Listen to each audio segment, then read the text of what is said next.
So hello guys, welcome back to நம்ம channel. ஸோ ரொம்ப நாளாக வீடியோ எங்கன்னு கேட்டுருந்தீங்க. ஸோ ரொம்ப நாளாக என்ன ஆச்சுன்னு பார்த்தீங்கன்னா, எனக்கு கேம் பிளே விளையாடுறேன்னு சில பேர் கமெண்ட் பண்ணிருந்தாங்க. அவங்களுக்காக தான் நான் கேம் பிளே ட்ரைனிங் எடுத்து ஒரு கேம் பிளே இப்போ அப்லோட் பண்ணியிருக்கேன். ஸோ இதை பார்த்து கொஞ்சம் சப்போர்ட் பண்ணுங்க கைஸ். Thank you guys. ஸோ நம்ம கேம் பிளே பார்ப்போம். பார்த்தீங்கன்னா நம்ம வந்து ஃபஸ்ட் ரவுண்ட் செகண்ட் ரவுண்ட் வந்து தோற்றுருப்போம். அடுத்த மேட்ச் வந்து அவங்க எமௌண்ட் போட்டதுனால நம்ம வந்து தொடர்ந்து எல்லா மேட்சும் ஏஸ் அடிச்சிருக்கோம். ஸோ அந்த கேம் பிளே தான் இப்போ நம்ம பார்க்குறோம். ஸோ ரொம்ப நாளாக வீடியோ போடாததுக்கு சாரி கைஸ். பார்த்தீங்கன்னா ஃபஸ்ட் ரவுண்ட் ஏஸ் அடிச்சு முடிச்சிருப்போம். இப்போ செகண்ட் ரவுண்ட் வந்திருப்போம். செகண்ட் ரவுண்ட் வராங்களா, ஒரு ஹெட்டு, செகண்ட் ஒரு நாக்கு, தேர்டு நாக்கு. ஸோ அந்த இடத்துல எனக்கு சரியான பயமாயிடுச்சு கைஸ். ஸோ பாருங்களேன், நாக் பண்ண எல்லாரையும் ஆரம்பிச்சிட்டாங்க.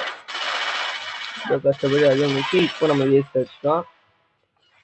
ஸோ என் கேம் பிளே பிடிச்சிருந்தா மட்டும் சப்போர்ட் பண்ணுங்க, சப்ஸ்கிரைப் அண்ட் லைக் பண்ணுங்க கைஸ். பிடிச்சிருந்தா மட்டும் பண்ணுங்க, யாரையும் கம்பல் பண்ணல கைஸ்.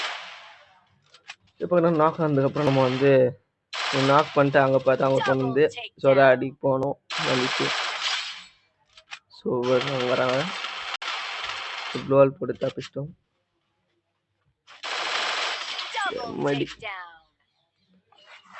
ரிவெஞ்ச் பண்ணியாச்சு கைஸ். போட்டு அமௌண்ட்டு ரிட்டர்ன் போட்டாச்சு. ஸோ இந்த ரவுண்டே வந்து நாங்கள் ஜெயிக்க வேண்டியது. ஸோ நீங்கள் டீம் ஆள் தோற்று இது பார்த்தீங்கன்னா வந்து தெரியும். நான் இங்கே வந்து 2 கில் பண்ணிட்டேன். 2 கில் பண்ணிட்டு 3வது கில் பண்ணதுக்காக போயிருந்தேன். இப்போ பார்த்தீங்கன்னா அவங்க தெரியாங்க பாருங்க கைஸ். அவன் வந்து க்ளோவல் போட்டு எக்ஸ்பெக்ட் பண்ணியிருந்தேன். ஆக்சுவலாக 2 பேரும் நாக் ஆகிட்டோம். பார்த்தீங்கன்னா 2 பேரும் நாக்கு.